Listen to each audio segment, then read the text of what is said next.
Summer nights close to 50 degrees Celsius. No electricity, no air conditioning, no fans. And yet, they slept. While most of us struggle the moment modern comfort disappears, ancient Egyptians found calm, rest, and rhythm in one of the hottest environments on Earth. Tonight, this is not a lecture. There are no loud sounds, no sudden moments, no rush. Just a slow, quiet journey into how people once lived with the heat and prepared their bodies for sleep. So if you're listening at night, let the day fade. Dim the lights if you can, and let's begin. There's no need to remember names or dates tonight. Just let the images come and go. Imagine the Nile 4,000 years ago. A dark ribbon of water moving slowly through heat and stone. The day has ended. The air begins to loosen. Somewhere along the river, a house is preparing for night. These people did not survive the heat by accident, not with a single clever trick, but with a whole way of living shaped by climate, shaped by water, shaped by patience, refined over generations until it felt as ordinary as breathing. And from the Nile comes the first quiet hero of this story. Mud. Yes, mud. That soft brown substance you were probably told not to track into the house as a child. In Egypt, it became one of the most sophisticated building materials the ancient world ever used. Because the Egyptians understood something that modern people often forget. In extreme heat, comfort isn't always about fighting the sun with force. Sometimes, comfort is about guiding heat, slowing it down, storing it, letting it pass through a wall like water through sand, not all at once, but in a long, gentle delay. To understand why dried mud brick was such a breakthrough, we need to picture what Egypt was working with. Each year, the Nile rose beyond its banks, not politely, but widely, confidently, spilling into fields and lowlands. When it withdrew, it left behind a thick layer of dark, rich silt. This wasn't ordinary dirt. It was a balanced mixture of clay particles, organic matter, and fine sediments, carried from distant highlands, from the rains of Ethiopia and Sudan, and delivered as if the river were making careful offerings. The Egyptians had a name for this gift: Kemet, the Black Land. It was so central to their identity that the very idea of Egypt, what it meant to belong there, was tied to that dark soil. A civilization named, in a sense, after mud. Not glamorous, not golden, but real and effective. Now, it's important to understand, the Egyptians didn't build with mud because they were too lazy to quarry stone. They were masters of stone. They proved it in monuments that still stand, stubborn and astonishing, after millennia. But stone has a problem in a hot climate. Stone absorbs heat all day and then releases it for hours after sunset, slowly, relentlessly, turning a house into a kind of delayed oven. Imagine trying to fall asleep inside a kiln that someone forgot to switch off. That's what a stone home can become in the wrong place, in the wrong season. Mud brick behaves differently, and this is where the physics becomes quietly beautiful. Take Nile silt, mix it with water, add chopped straw, sometimes a little sand. Press it into bricks. Leave them under the sun to dry. What you create is a material with a porous structure, tiny air pockets throughout. And those small spaces change everything. Porous mud brick doesn't conduct heat as aggressively as stone. It slows the movement of heat from the outside into the living space. During the blazing day, the outer surface warms first, but the inner surface stays cooler for longer. It's not that the heat disappears, it's that it arrives late. And in a place like Egypt, timing is survival.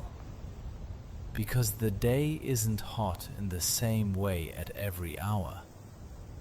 Heat rises, peaks, and eventually begins to loosen its grip.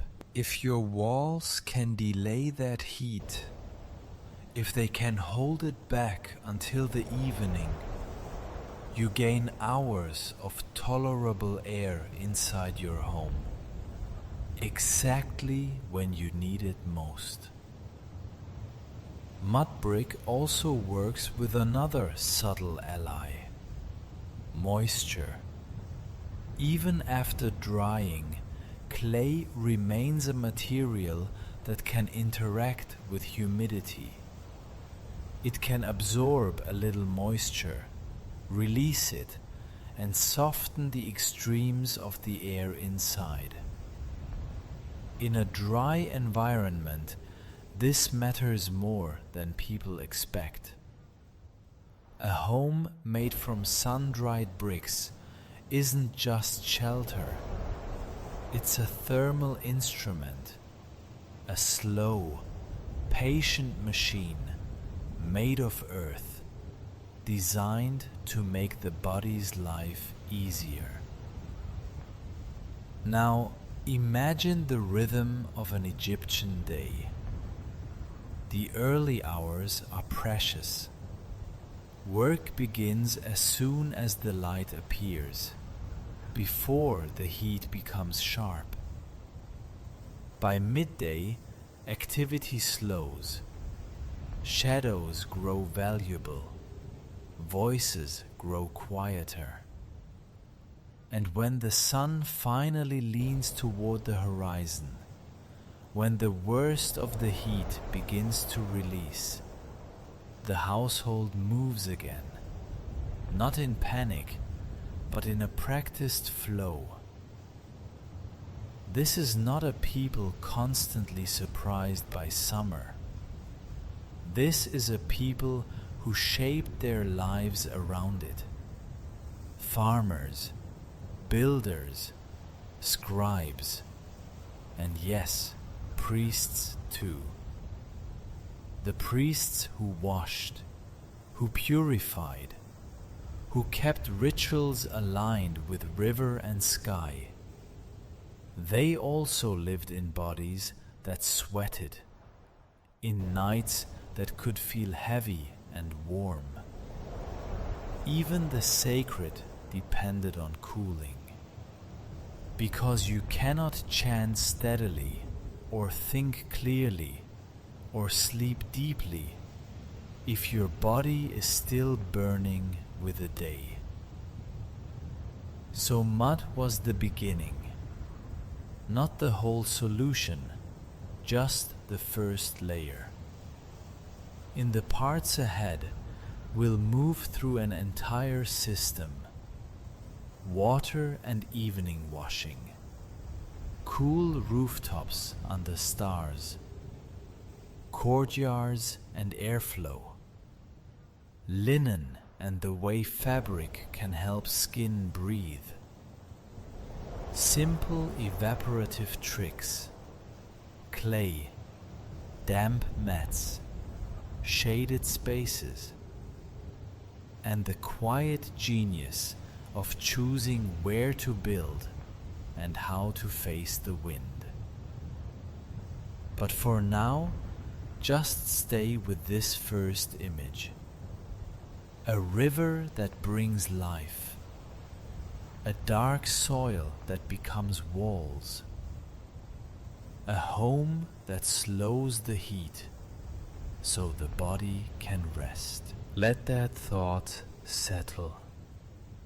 Ancient Egypt, not as a museum, not as a postcard of gold and pyramids, but as a lived place where people solved the problem of a brutal summer with earth, water, and time. And we will follow them slowly, deeper into the evening. The walls slowed the heat. They bought time. But time alone was not enough. As the sun lowered and the air softened, the body still carried the day inside it. Heat lingered in the skin, in the muscles, in the blood. So the evening brought another quiet shift, not in architecture, but in ritual. Water. As the light faded, people moved toward washing, not bathing as luxury, not for display, but for relief. Water drawn from the river, or from wells fed by it, stored through the day in clay vessels, kept cooler by shade and evaporation. Even when the air was still warm, the water offered something different. Contact. Release. A splash over the head, across the neck, down the arms. Places where blood moved close to the surface. Places where cooling spread inward. The effect was immediate, but also lasting. As water evaporated from the skin, it carried heat away with it, quietly, continuously, long after the washing ended. Sometimes cloth was used. Linen, light and breathable, soaked and draped across the shoulders, or laid gently over the head. Not heavy, not tight, just enough to stay damp, just long enough to extend the cooling as the evening deepened.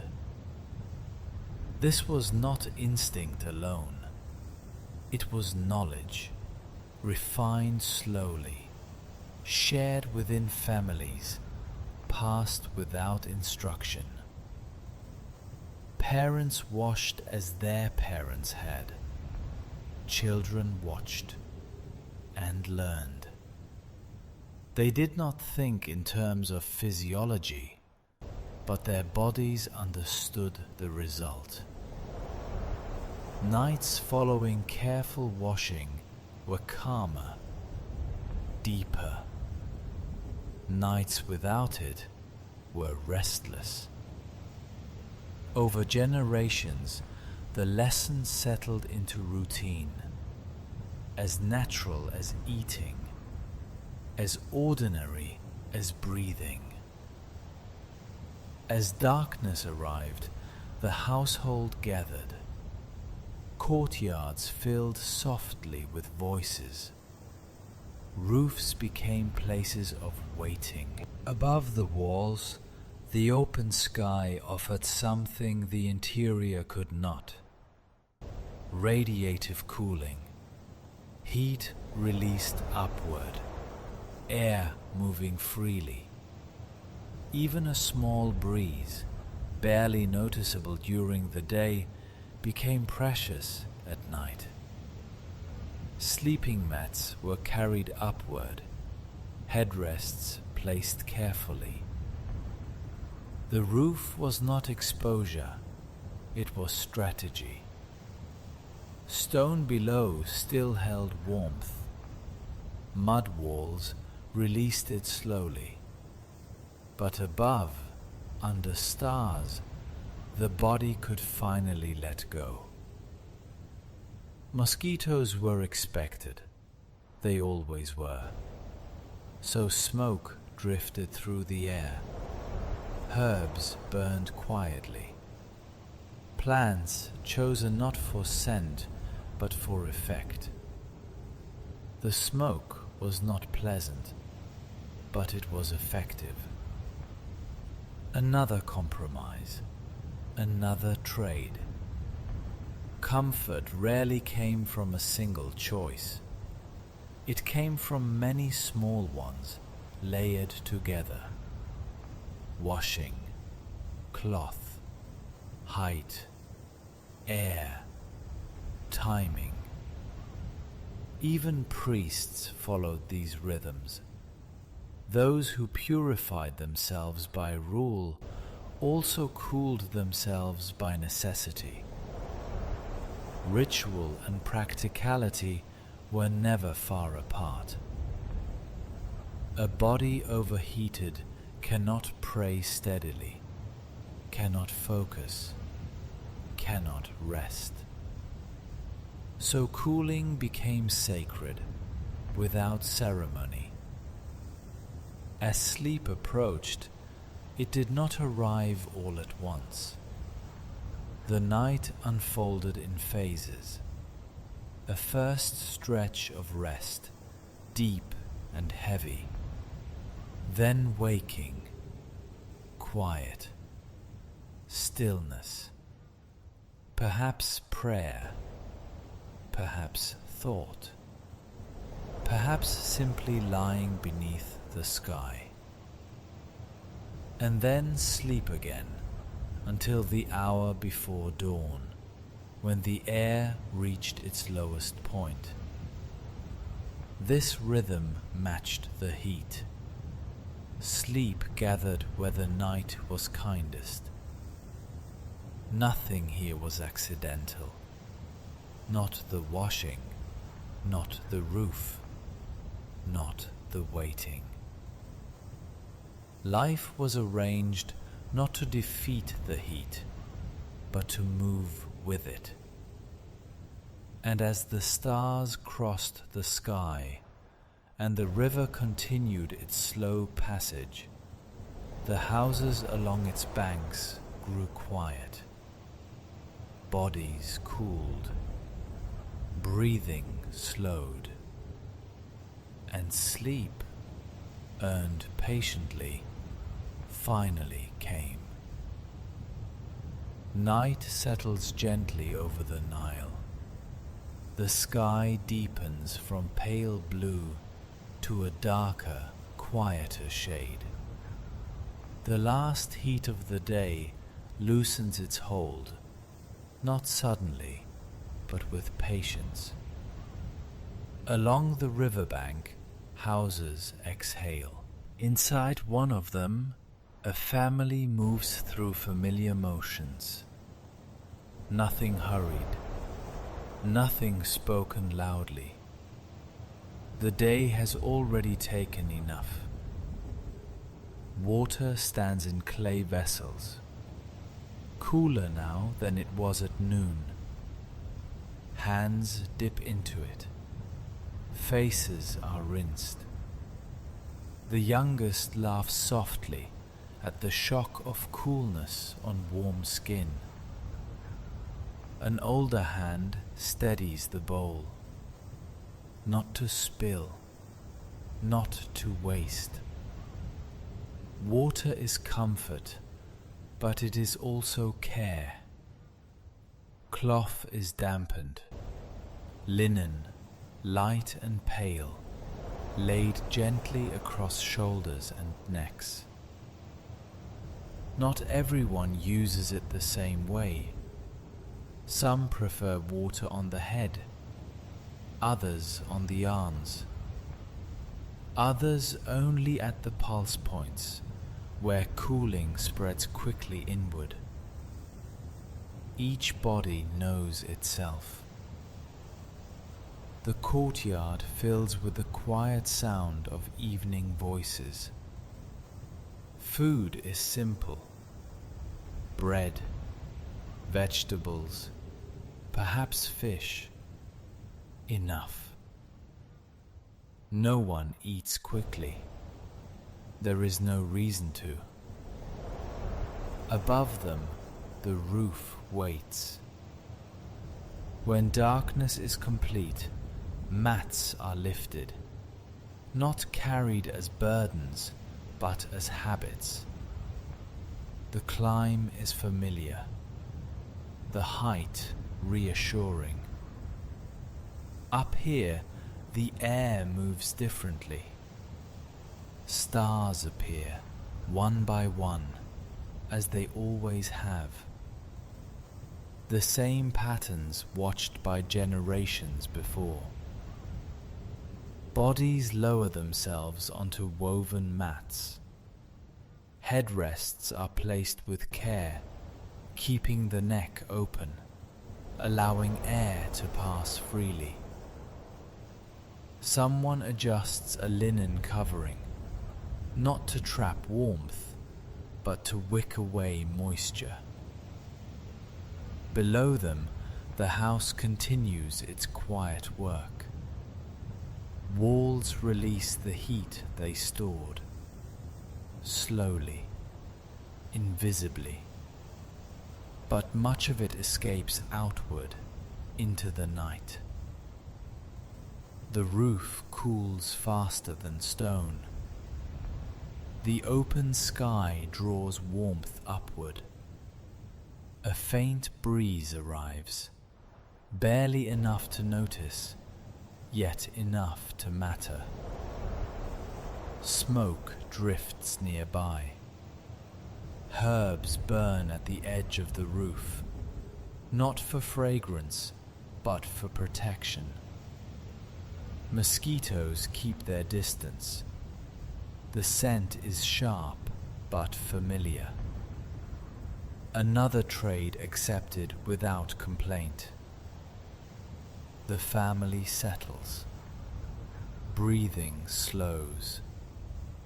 Sleep does not arrive as a single wave. It comes in layers.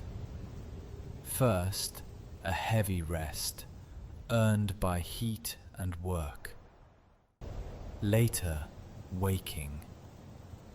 Eyes open to stars. Thoughts drift without effort.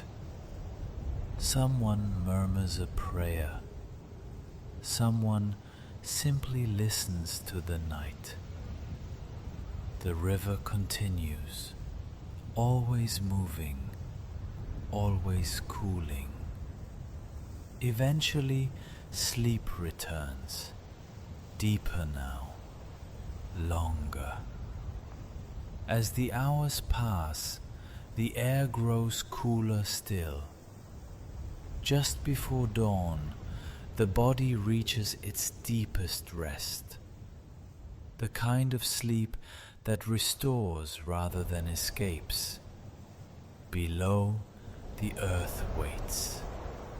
Above, the sky lightens at the edges. Soon, the cycle will begin again. Work, heat, shade, waiting. But for now, there is only this moment.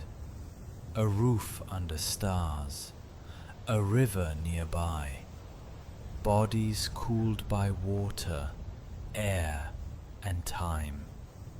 Not luxury, not ease, but balance. And in that balance, sleep.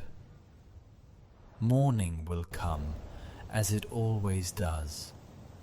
Light will return to the river. Heat will follow. Another day will ask its price. But for now, the night has done its work. The ancient world rests, not because it was easy and not because it was comfortable, but because it learned how to live within its limits. The people of the Nile did not conquer the heat. They listened to it. They shaped their homes, their habits, their evenings around what the land allowed. Walls that slowed the sun, water that cooled the skin, air that moved when it was given space, time used wisely rather than wasted. Nothing extravagant, nothing forced, just a quiet intelligence applied day after day until survival became routine and routine became peace. This is what remains of that wisdom. Not the monuments, not the gold, but the understanding that rest is something you prepare for, that sleep does not arrive by command, but by invitation. You cool the body, you slow the breath, you let the day release its grip, and then sleep comes on its own. The same moon that once passed over the Nile now passes over you. Different centuries, different lives, the same human body, still warm, still needing rest. If the world outside feels heavy, remember this simple truth. People have always lived with heat, with discomfort, with limits, and they have always found ways to rest anyway. Tonight, you don't need to solve anything. You don't need to remember anything. The story can fade. The images can soften. The river can continue without you watching it. Let your breathing slow. Let your shoulders sink. Let the night finish what it began. Sleep does not need effort. It needs space. And that space is already here. Good night.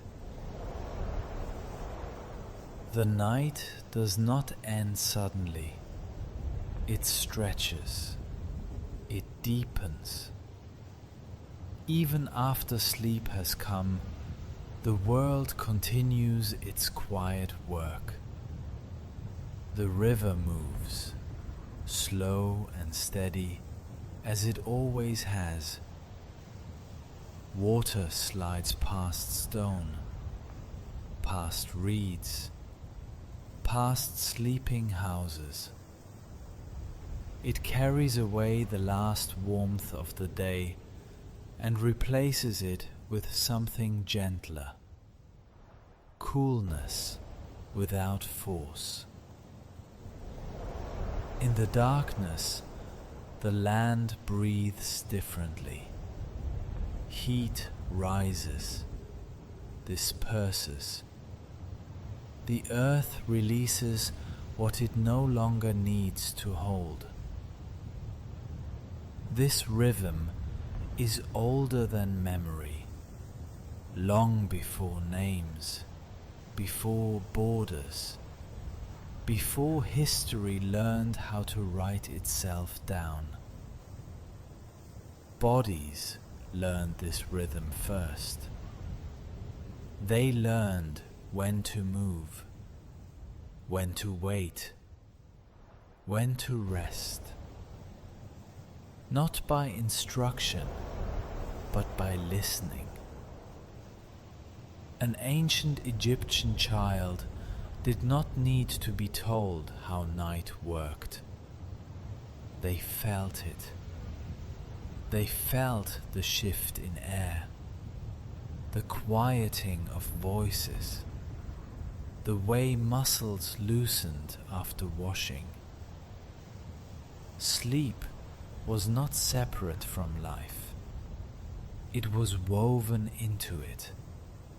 Just another phase of the day, as necessary as work, as natural as hunger. There was no pressure to sleep perfectly, no expectation of uninterrupted rest. Sleep arrived in waves, and people learned to ride them rather than resist them. A little rest, a little waking, then rest again. Enough. The modern world often forgets this. It demands efficiency even from sleep. Ancient life did not. It allowed the body to find its own pace, to slow when it needed to pause without guilt. And because of that, rest came more easily. The houses along the Nile were quiet now. Not silent, never silent. There was always something, a distant animal, a breeze through leaves, the soft movement of water. But these sounds did not disturb. They reassured. They reminded the sleeper that the world was still there, still holding its shape, still doing its work. Inside the body, systems adjusted, temperature lowered, breathing deepened. The mind loosened its grip on the day. Thoughts became slower, less defined. Images drifted without needing to be followed. Just as the river moved without needing to be watched. This is the part of the night where effort disappears. Nothing needs to be done. Nothing needs to be solved. The same principles that cooled ancient homes cool the body now. Slowness, release, time. You do not push sleep. You make space for it. The Egyptians understood this, even if they never spoke it aloud. They lived it every evening, every summer, every night. And that understanding did not belong to them alone. It belongs to anyone who listens long enough. The river still moves. The night still cools. the body still knows what to do, if you let it. There is nothing else you need from this story. It has already done its work.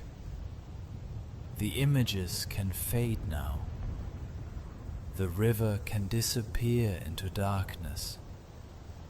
The houses can rest, and you can rest with them.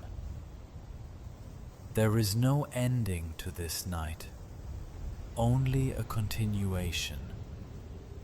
One breath into the next, one moment into sleep. The deepest part of the night arrives quietly. There is no signal for it. No clear moment when wakefulness ends and sleep fully takes its place. It simply happens. Awareness thins, edges soften, thoughts lose their weight and begin to drift. The body no longer holds itself upright against the day. Muscles release. Breathing finds its own rhythm, slow, unforced. Along the Nile, this hour was known without words, not measured by clocks, but felt in the stillness. The time when even the heat seems to sleep. Walls are cool now. Stone no longer radiates. The earth beneath the houses has finished its work for the day. What warmth remained has risen and vanished into the sky. Above, the stars continue their slow passage, unconcerned, unhurried. They move the way the river moves, without effort, without interruption. The houses below them do nothing. They do not need to. They have already shaped the night as gently as they could. Inside the sleeping body, systems settle. The heart slows. The temperature drops. The mind loosens its last attachments to plans, to worries, to unfinished thoughts. There is nothing left to hold, nothing left to track. This is where ancient nights and modern nights meet, not in history, but in biology. The same nervous system, the same need for rest, the same quiet signals telling the body it is safe enough to let go. Ancient people did not think about sleep as a task to complete. They trusted it. They trusted the night to do what it had always done. And so can you. There is no need to stay alert, no need to listen closely. The story does not require attention anymore. It will continue without you. The river will continue without you. The night will continue without you. Your only work now is to rest. If thoughts appear, let them pass like reflections on water. If sounds drift in from outside, let them blend into the background. Nothing here asks for response. Nothing needs correction. The ancient world understood this simplicity. After all the preparation, after walls and water and air, sleep itself was the easiest part. It arrived naturally when resistance ended. The same is true now. You do not need to search for sleep. You do not need to reach for it. You simply allow it to arrive in its own time.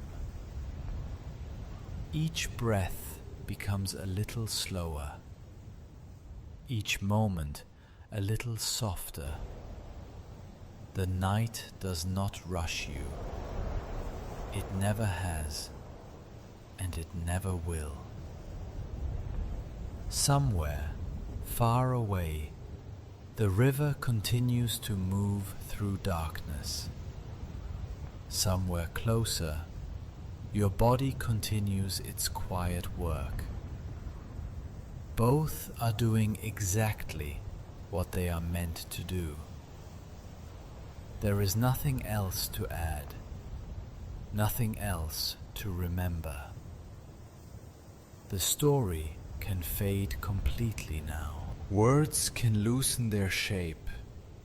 Images can dissolve. The night is wide enough to hold you without effort. And sleep, deep and unremarkable, has already begun. The night has settled completely now. There is no sense of time here anymore. No beginning, no end. Only a gentle continuity. Breath after breath, moment after moment. The body has done its work. The heat has faded. Muscles rest without effort. The mind no longer needs to follow anything. Even listening is optional now.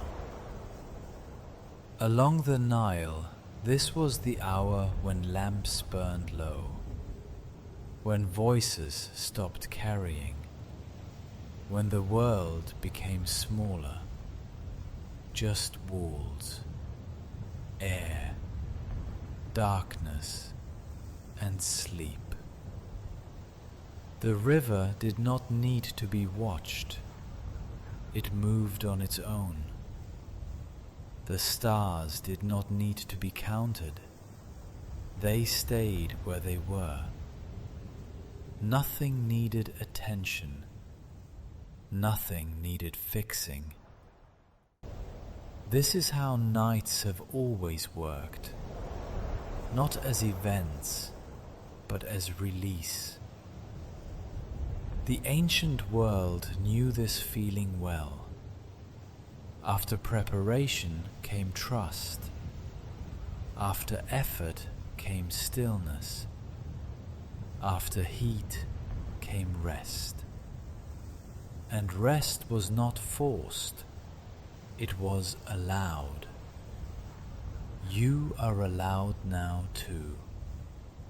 There is no reason to stay awake. No reason to hold the thread of the story. It can loosen. It can fall away. Thoughts may appear and fade again. Images may come and dissolve.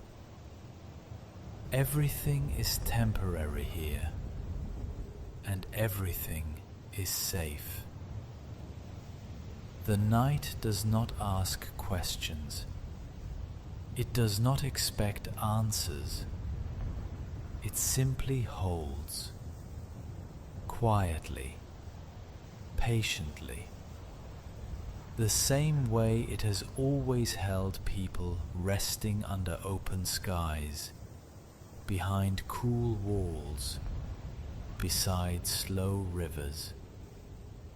Nothing about this moment is new. Your body remembers it, even if your mind does not. Sleep is not something you enter. It is something that arrives when you stop standing in the doorway, and you have already stepped aside. Breathing continues, soft, even. The outside world grows distant. Sounds blur. Edges soften further. There is no center now, only drifting. If this story continues playing, it will do so without asking anything from you. If silence comes instead, that is fine too. The night does not prefer one over the other. It only offers rest, and rest has already found you. Let it deepen, let it widen, let it carry you the rest of the way. There is nowhere else to go, nothing left to hear, nothing left to follow. Only sleep, quiet and steady, doing what it has always done.